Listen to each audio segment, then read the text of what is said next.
شب و روزی دیلم از یک سلامت می شود روشن.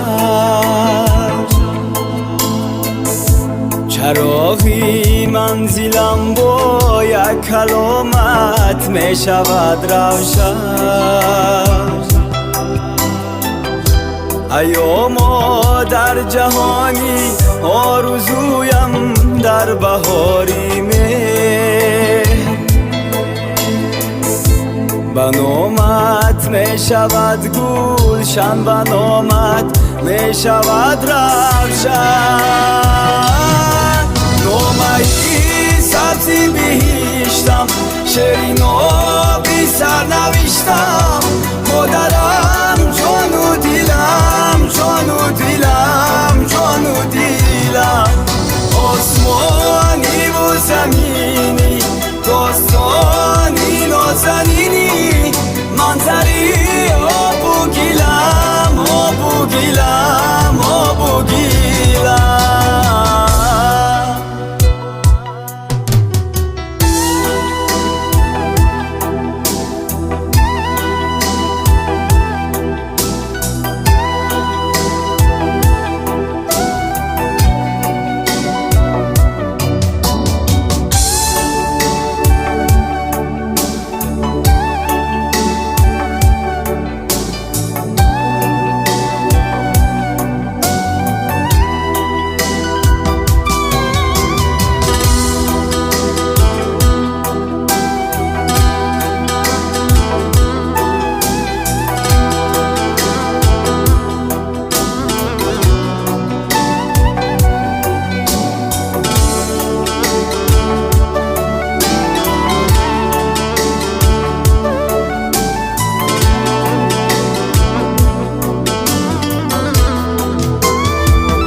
فدای عالمی دل داده،